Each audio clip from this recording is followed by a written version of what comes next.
Hello, everybody. Daniel Feuerstein here for Beyond the 90 as we're going to review the 2025 Lamar Hunt U.S. Open Cup Round 3, Day 1, and then we're going to preview Day 2 for Wednesday, April the 16th.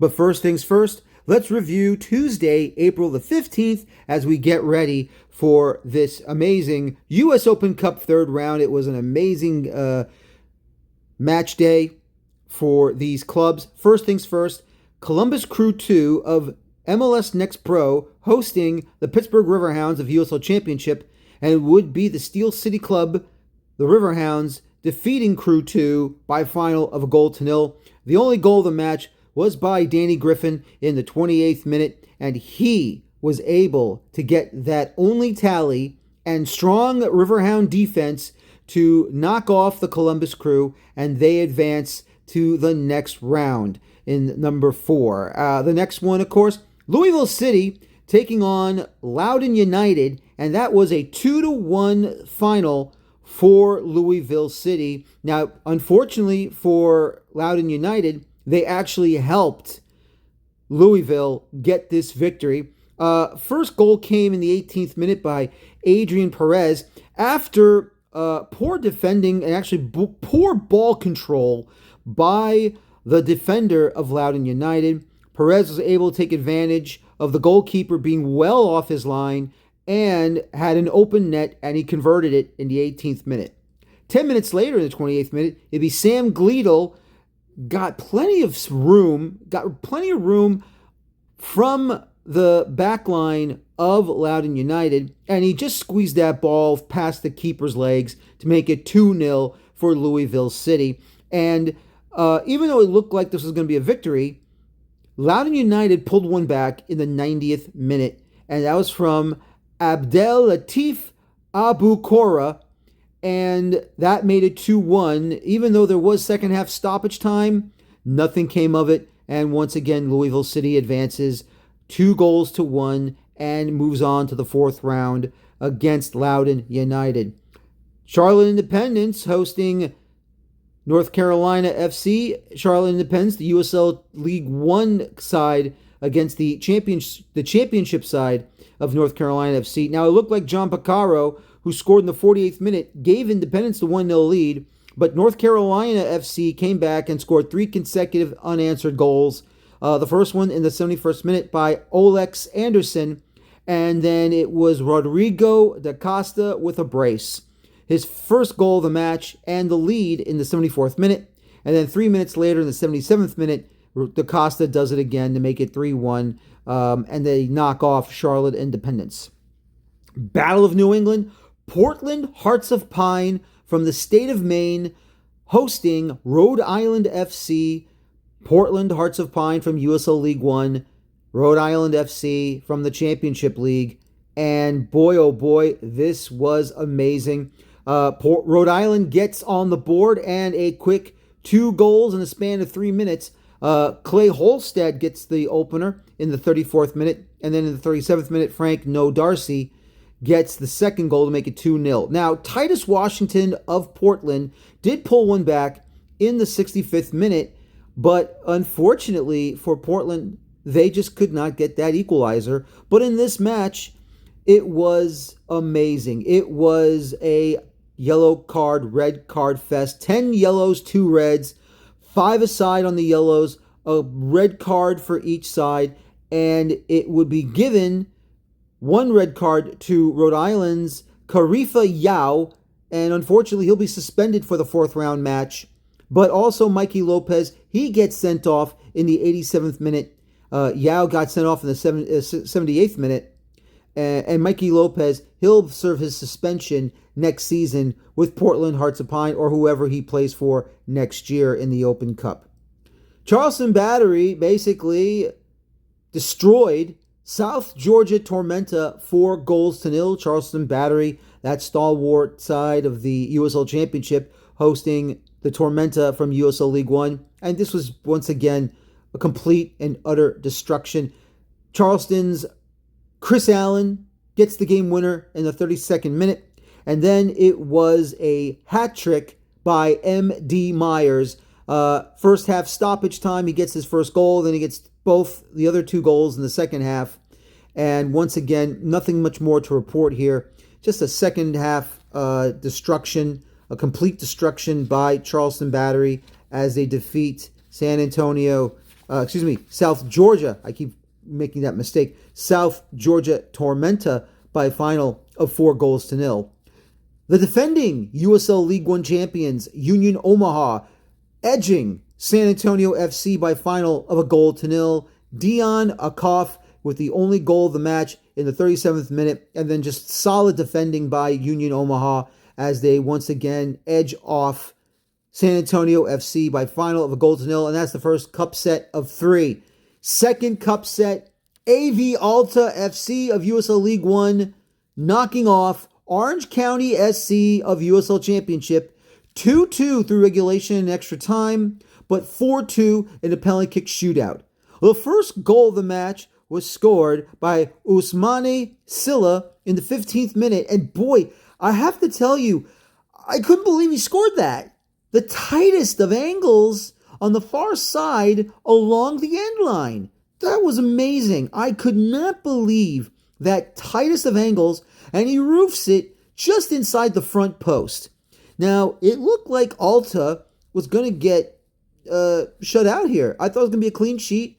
They just looked disinterested, but then they get a corner along the far side, and in the 67th minute, it would be Lucas Mastrantonio. He equalizes with a flick header off the corner from the far side, and that made it 1-1. But then again, AV Alta getting the go-ahead goal to make it 2-1, and that was by Emmanuel Alaribe in the 75th minute, and it looked like Cupset City was on, but here comes the equalizer from Orange County SC, and that goal came from Mohamedou War. That's correct. His last name is War, as in I declare war on you. 83rd minute, and then it ends in regulation 2-2. Now, no goals in extra time, and we could go to the penalty kick shootout, but a rarity happens in these cup-type matches.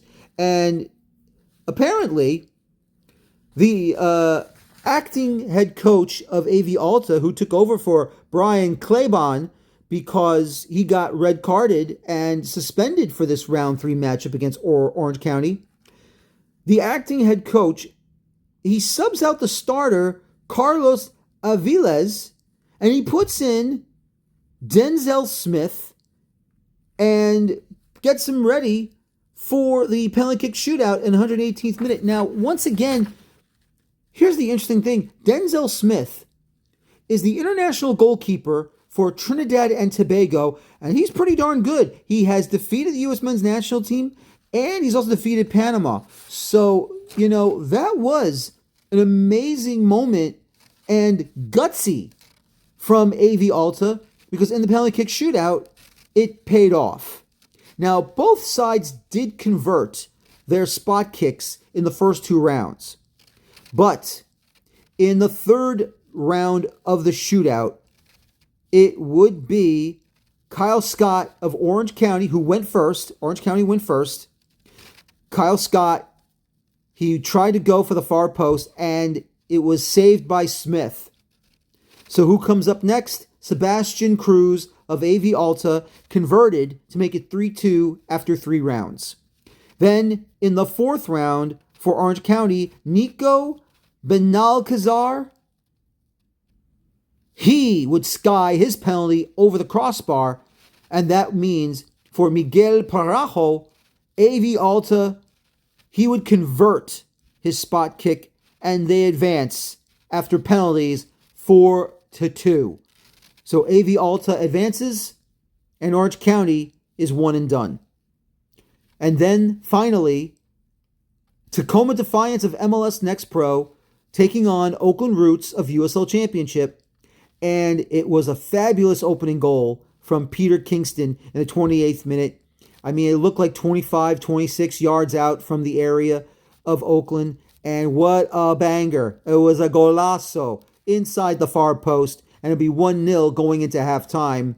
Oakland would equalize late in the second half. A handball called inside the Tacoma area, and it would be Neville Hackshaw in the 75th minute who would convert the penalty and make it 1-1 and then go into extra time. And the winner came in the 108th minute as the son of a former MLS legend, Dwayne De Rosario's son, Oazde De Rosario. I hope I pronounced his first name correctly. Oazde De Rosario. He converts in the 108th minute, and that makes it 2-1 for Tacoma Defiance. Now, we had a red card in this one, and that was on Cody Baker of Tacoma. It was a second yellow going into red in the 118th minute. Now, I want to make a note of this red card here because I think it should be told. And I really hope the Open Cup committee takes a look at this and reverses it. And I'll tell you why. Cody Baker took an elbow to the side of his head, and that was from Oakland Roots' Babosi Boahanga, and Baker never retaliated. And in fact, Boahanga should have gotten the yellow card for that, but Cody Baker received his second yellow and then red. If I am asking, I'm not demanding, I'm not pleading, but I'm asking the Open Cup Committee's Judiciary Process Department if they could please rescind the second yellow card and the red card so that Cody Baker can play in the fourth round of the Open Cup. That's all I ask. Please rescind the yellow card and allow him to be in the fourth round, because I felt that's the mistake by referee Dion Cox. That shouldn't have happened. So once again, I'm not demanding, I'm just pleading. So please rescind the suspension, rescind the sending off, and allow Cody Baker to play in the fourth round of the Open Cup. That's just my request. I'm not demanding. Here is day 2 preview of the third round of the 2025 Lamar Hunt U.S. Open Cup. FC Naples of USL League One will be hosting Tampa Bay Rowdies of USL Championship, 7 o'clock Eastern on CBS Golazo Network. Detroit City FC hosting Westchester SC, that's USL Championship versus USL League One, 7 p.m. Eastern, Paramount Plus. Indy 11 hosting Miami FC, USL Championship Battle, 7:30 p.m. Eastern on Paramount Plus. FC Tulsa versus Phoenix Rising, another USL Championship Battle. That'll be at 8 o'clock Eastern, 7 o'clock Central on Paramount Plus. Colorado Springs Switchbacks, the defending USL Championship winners, hosting One Knoxville of USL League One at 9 Eastern, 7 Mountain on Paramount Plus. New Mexico United of USL Championship hosting El Paso Locomotive, also of USL Championship, at 9:30 p.m. Eastern, 7:30 p.m. Mountain on CBS Sports Golazo Network. And Sacramento Republic of USL Championship hosting El Farolito of the NPSL at 10 p.m. Eastern, 7 p.m. Pacific on CBS Sports Network. And finally, Las Vegas Lights of USL Championship hosting Chattanooga Red Wolves of USL League One, 10:30 p.m. Eastern, 7:30 p.m. Pacific on Paramount Plus. My name is Daniel Feuerstein. Thank you very much for watching this, and we will take care of you next time for the next review of Round 3 of the 2025 Lamar Hunt U.S. Open Cup. I'm Daniel Feuerstein for Beyond the 90. Thank you very much, and bye-bye for now.